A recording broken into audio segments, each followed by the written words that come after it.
Hi friends, welcome to Sneha Swad secret. ನಾನಿವತ್ತು ಮಸಾಲೆ ದೋಸೆ ಮಾಡೋದು ತೋರಿಸ್ತೀನಿ. ಮಸಾಲೆ ದೋಸೆ ಅಂದರೆ ಮೈಸೂರು ಸ್ಟೈಲ್ ಮಸಾಲೆ ದೋಸೆ. ಮಸಾಲೆ ದೋಸೆ ಅಂದರೆ ಯಾರಿಗೆ ತಾನೇ ಇಷ್ಟ ಆಗಲ್ಲ ಹೇಳಿ. ಆ ಮಸಾಲೆ ದೋಸೆಗೆ ತುಂಬ ಟೇಸ್ಟ್ ಹೆಚ್ಚಿಸೋದೆ ಕೆಂಪು ಚಟ್ನಿ. ಇವತ್ತಿನ ನನ್ನ ವೀಡಿಯೋದಲ್ಲಿ ಕೆಂಪು ಚಟ್ನಿ ಹೇಗೆ ಮಾಡೋದು ಅಂತಲೂ ಕೂಡ ತೋರಿಸ್ಕೊಡ್ತೀನಿ.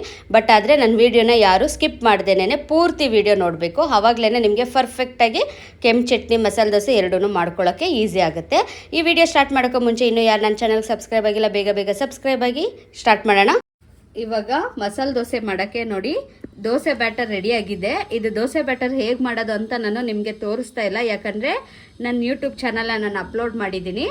ನಾನು ಗೀ ಪುಡಿ ದೋಸೆ ಅಪ್ಲೋಡ್ ಮಾಡಿದ್ದೀನಲ್ಲ, ಅದರಲ್ಲಿ ಡೀಟೇಲಾಗಿ ಹೇಳಿದ್ದೀನಿ ದೋಸೆ ಬ್ಯಾಟರ್ ಯಾವ ಥರ ಮಾಡ್ಕೋಬೇಕು ಅಂತ ಹೇಳಿಬಿಟ್ಟು.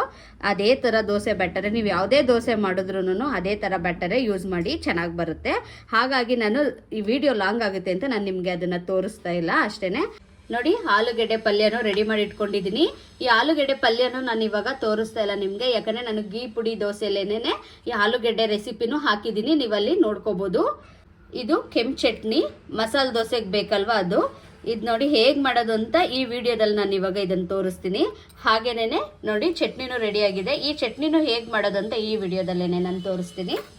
ಮಸಾಲೆ ದೋಸೆಗೆ ಹಾಗೇ ತುಪ್ಪ, ಮಸಾಲೆ ದೋಸೆ ಅಂದರೆ ಬೆಣ್ಣೆ ತುಪ್ಪ ಇದ್ರೇನೆ ಅದ್ರ ಗಮ್ಮತ್ತು ಚೆನ್ನಾಗಿರೋದಲ್ಲ, ಟೇಸ್ಟ್ ಚೆನ್ನಾಗಿರೋದು. ಹಾಗಾಗಿ ತುಪ್ಪ ತೊಗೊಂಡಿದ್ದೀನಿ, ಸ್ವಲ್ಪ ಎಣ್ಣೆ ತೊಗೊಂಡಿದ್ದೀನಿ. ಇವಾಗ ಹೇಗೆ ಮಾಡೋದು ಅಂತ ಸ್ಟಾರ್ಟ್ ಮಾಡೋಣ. ಕೆಂಪು ಚಟ್ನಿ ಹೇಗೆ ಮಾಡೋದು ಅಂತ ಇವಾಗ ನೋಡೋಣ. ನೋಡಿ, ಬ್ಯಾಡಿಗೆ ಮೆಣಸು ಎಣ್ಣೆ 8 ಬ್ಯಾಡಿಗೆ ಮೆಣಸು ಎಣ್ಣೆ ಬಿಸಿನೀರಲ್ಲೇ 10 ನಿಮಿಷ ನೆನೆಸ್ಕೋಬೇಕು. ಅದು ಸ್ವಲ್ಪ ನೋಡಿ ಈ ಥರ ಸಾಫ್ಟ್ ಆಗಬೇಕು. ನಿಮಗೆ ಕಾಣಿಸ್ತಾ ಇದೆ ಅಲ್ವಾ, ಈ ಥರ ಸಾಫ್ಟ್ ಆಗಬೇಕು. ಆ ಥರ 10 ನಿಮಿಷ ನೆನೆಸಿ, ಆವಾಗಲೇ ನಿಮಗೆ ಚಟ್ನಿ ಕಲರು ಚೆನ್ನಾಗಿ ಬರುತ್ತೆ, ಬೇಗನೆ ಗ್ರೈಂಡ್ ಆಗುತ್ತೆ. ಹಾಗೇನೆ ಒಂದು ಸ್ವಲ್ಪ ಕರಿಬೇವು ಸೊಪ್ಪು, ಒಂದು 4 ಬೆಳ್ಳುಳ್ಳಿ, ನೋಡಿ 5 ಮೆಣಸು, ಒಂದು ಸ್ವಲ್ಪ ಹುಣಸೆಹಣ್ಣು, ಒಂದು ಸ್ಪೂನ್ ಧನಿಯಾ, ಒಂದು ಚಿಕ್ಕ ಈರುಳ್ಳಿ ತೊಗೊಂಡಿದ್ದೀನಿ. ಹಾಗೆಯೇ ರುಚಿಗೆ ತಕ್ಕಷ್ಟು ಉಪ್ಪು. ಇವಾಗ ಇದಿಷ್ಟು ನಾನು ಕ್ಲೀನಾಗಿ ಚಟ್ನಿಗೆ ರುಬ್ಕೊಂಡು ಬರ್ತೀನಿ. ಎಲ್ಲ ಒಂದೊಂದೇ ಇಂಗ್ರೀಡಿಯೆಂಟ್ಸ್ನ ಮಿಕ್ಸಿ ಜಾರ್ಗೆ ಹಾಕ್ಕೊಂಡು ಕ್ಲೀನಾಗಿ ಫೈನ್ ಪೇಸ್ಟ್ ಆಗಬೇಕು ಇದು. ಈ ನೀರನ್ನ ನೋಡಿ, ನಾನು ಫಸ್ಟು ಬರೀ ಮೆಣಸೆ ಹಣ್ಣು ಮಾತ್ರ ತೆಗ್ದು ಹಾಕೋತಾ ಇದ್ದೀನಿ. ಇದನ್ನು ಡ್ರೈ ಆಗೇನೆ ಫಸ್ಟ್ ರುಬ್ಕೊಬಿಡೋಣ. ನೋಡಿ, ನೀರಲ್ಲಿ ನೆನೆಸಿರೋದಕ್ಕೆ ಮೆಣಸಿಕಾಯಿ ಕಲರ್ ನಿಮಗೆ ಕಾಣಿಸ್ತಾ ಇರ್ಬೋದಲ್ವ, ತುಂಬ ಕಲರ್ಫುಲ್ಲಾಗಿ ಬರುತ್ತೆ ಚಟ್ನಿ. ಈ ನೀರನ್ನ ಚೆಲ್ಲಬೇಡಿ, ಇದನ್ನು ಡ್ರೈ ಆಗೇ ರುಬ್ಕೊಂಡು ಆಮೇಲೆ ಈ ನೀರನ್ನೇ ಸ್ವಲ್ಪ ಹಾಕ್ಕೊಂಡು ನೀವು ಚಟ್ನಿ ರೆಡಿ ಮಾಡ್ಕೋಬೇಕಾಗತ್ತೆ. ನೋಡಿ, ರುಚಿಗೆ ತಕ್ಕಷ್ಟು ಒಂದು ಸ್ವಲ್ಪ ಉಪ್ಪು. ಇದಕ್ಕೆ ಬೇಕಂದರೆ ಬೆಲ್ಲ ಆ್ಯಡ್ ಮಾಡ್ಕೋಬೋದು, ನಾನಿವತ್ತು ಬೆಲ್ಲ ಹಾಕ್ತಾ ಇಲ್ಲ. ಇವಾಗ ನೋಡಿ, ನಾನು ನೀರು ಹಾಕ್ತೇನೆ ತರಿಯಾಗಿ ರುಬ್ಕೊಂಡಿದ್ದೀನಿ. ನೋಡಿ, ಇಷ್ಟ ಆಗಬೇಕು. ನಿಮ್ಗೇನಾದ್ರೂ ಬ್ಲೇಡಿಗೆ ಸಿಕ್ಕಿ ಇದು ಫುಲ್ ಪೇಸ್ಟ್ ಆಗಿಬಿಟ್ರೆ ಓಕೆ.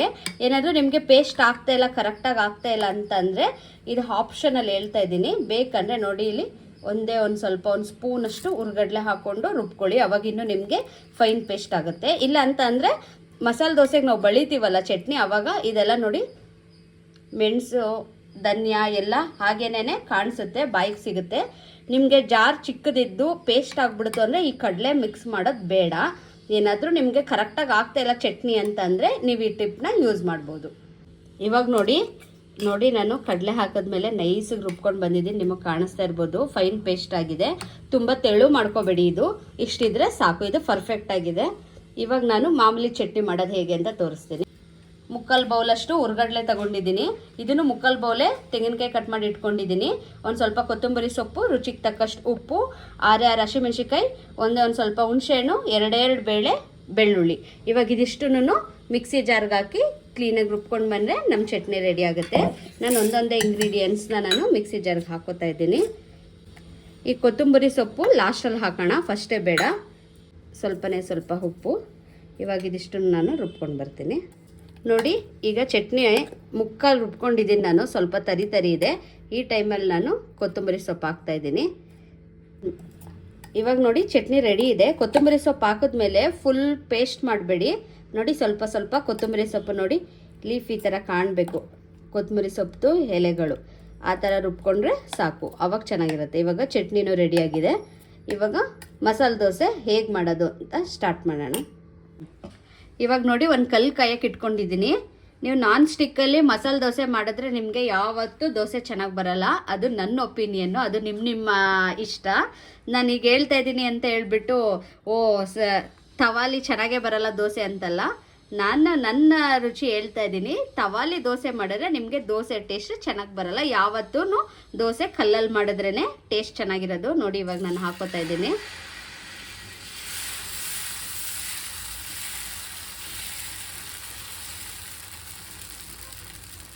ನಿಮಗೆ ತೆಳು ಬೇಕು ಅಂದರೆ ತೆಳು ಹಾಕ್ಕೊಳ್ಳಿ, ದಪ್ಪ ಬೇಕು ಅಂದರೆ ದಪ್ಪ ಹಾಕ್ಕೊಳ್ಳಿ. ಇವಾಗ ನಾನು ಹಾಕಿದ್ದೀನಿ ದೋಸೆ.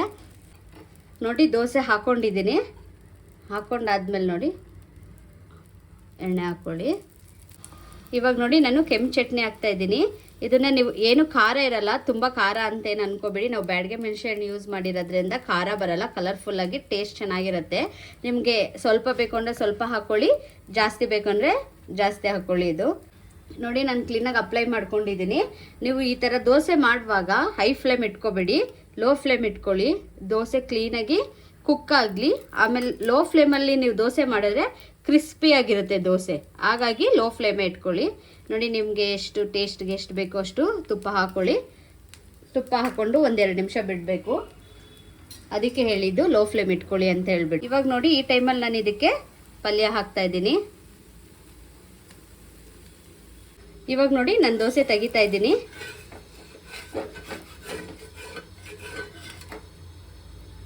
ಕಾಣಿಸ್ತಾ ಇದಲ್ಲ ನಿಮಗೆ ಎಷ್ಟು ಚೆನ್ನಾಗಿ ಬಂದಿದೆ ಅಂತ ದೋಸೆ? ತುಂಬ ಕ್ರಿಸ್ಪಿ ಆಗಿದೆ. ನಿಮಗೆ ಈ ಥರ ಕ್ರಿಸ್ಪಿ ಬರಬೇಕಂದ್ರೆ ನಾನು ಹೇಳಿದ್ದೀನಲ್ವಾ, ನೀವು ಲೋ ಫ್ಲೇಮಲ್ಲೇ ಇಟ್ಕೊಳ್ಳಿ. ನೋಡಿ ನಾನು ಇವಾಗ ಇದನ್ನು ಸರ್ವ್ ಮಾಡ್ತಾ ಇದ್ದೀನಿ.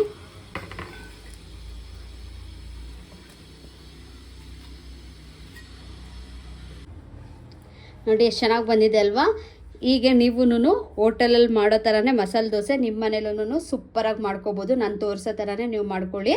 ಇವತ್ತಿನ ನನ್ನ ರೆಸಿಪಿ ನಿಮ್ಮೆಲ್ರಿಗೂ ಇಷ್ಟ ಆಗಿದ್ದರೆ ಬೇಗ ಲೈಕ್ ಮಾಡಿ, ಶೇರ್ ಮಾಡಿ. ಹೇಗಿತ್ತು ಅಂತ ನೀವು ಮನೇಲಿ ಟ್ರೈ ಮಾಡಿಬಿಟ್ಟು ಕಮೆಂಟ್ ಮಾಡಿ ಫ್ರೆಂಡ್ಸ್. ಹಾಗೆಯೇ ಇನ್ನೂ ನನ್ನ ಚಾನಲ್ಗೆ ಸಬ್ಸ್ಕ್ರೈಬ್ ಆಗಿಲ್ಲ, ಬೇಗ ಸಬ್ಸ್ಕ್ರೈಬ್ ಆಗಿ. ಆಲ್ರೆಡಿ ಸಬ್ಸ್ಕ್ರೈಬ್ ಆಗಿರೋರು ಬೆಲ್ಲೈಕನ್ ಕ್ಲಿಕ್ ಮಾಡೋದು ಮರಿಬೇಡಿ ಫ್ರೆಂಡ್ಸ್. ಬಾಯ್.